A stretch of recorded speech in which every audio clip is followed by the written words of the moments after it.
pretty happy where we are with this guy. Came here on some bad terms. Love to use that big old gallon-sized head and them big old teeth. Hey, I'm talking about you. Get over here. Thank you. Oh, but yeah. And he just got too used to projecting his will through his teeth when he would or would not want to do something, or would or would not want to go somewhere, or did or did not want someone to touch him. Pretty much anything he didn't want, he'd use his teeth to let everybody know. So, long story short, he's doing phenomenal. Hey, I'm talking about you. Get over here. You know, boy, I'm on my face. So what we have to do with this dog is really bring him back, right? So he came with a really good foundation of obedience. His obedience wasn't bad. His obedience was temperamental, to say the best, right? So he understood the basics: heel, sit, down, place. He was less than consistent and not reliable, but he did understand it. The problem is that he's learned the power of his jaw. So he's learned that he can bite to fight and push off obedience, or bite and fight and get through a task he doesn't want to do. So way to bring him way back, go instinctual, get away from obedience, get away from the silly stuff, and really get into some pretty decent behavior modification. And man, he's come so far in a short time. I can't wait to do a video here in a couple days around a bunch of strangers before. So for example, when I met this dog, I asked owner, hey, owner pulled up in the driveway. My normal question, is the dog going to bite me right now? And the owner said, it should be okay.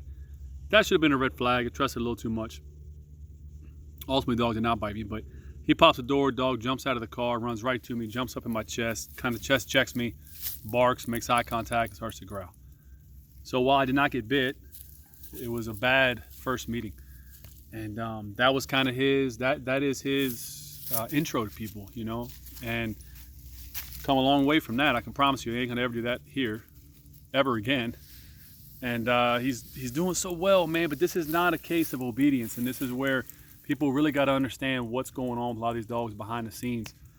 It's easy to say my dog is trained. My dog received training. He had a board and training. And this dog was board and trained, not by Ridgeside K9, by another company. And I give props to that company. They actually referred this dog to us on the back end. It's not about training with this dog. It's not about obedience. His obedience is fine. It's about teaching him, hey, when we tell you something, it's not really up for negotiation, but we have to do it in a way with respect, and in a way that this dog truly feels, that this dog truly feels is his decision, because he will bite. He's bitten already. It's not a question of maybe he'll bite. He shows a propensity to bite. He's bitten multiple people. It's not good. He's bitten his owner. As his owner was leaving my property, he said, and he kind of said, hey, I forgot to show you something. He pulled his shirt up and there was a puncture wound on his rib cage, a puncture wound.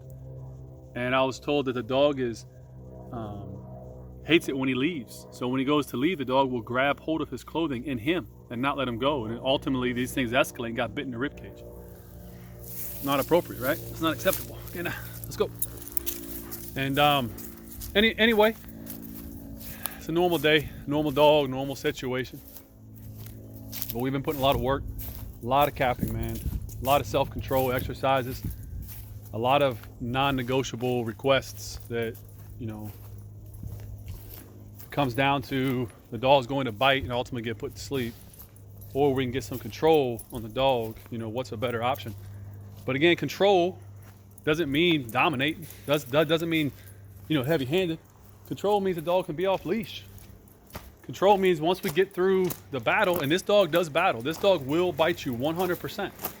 Once we get through that, once we get through the drama stage of training, which, you know, dogs like this can hurt you, but this is not a killer. This is not a crusher. It's just a dog that learned he can bite people and push them away. So he learned to bite, and he bites.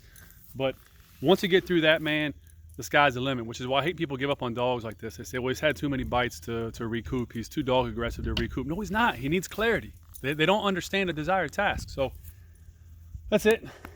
We got a long way to go still. He's here for a while still. And we got to really proof this dog at a very high level. But we'll get him where he needs to be. Ridgeside K9.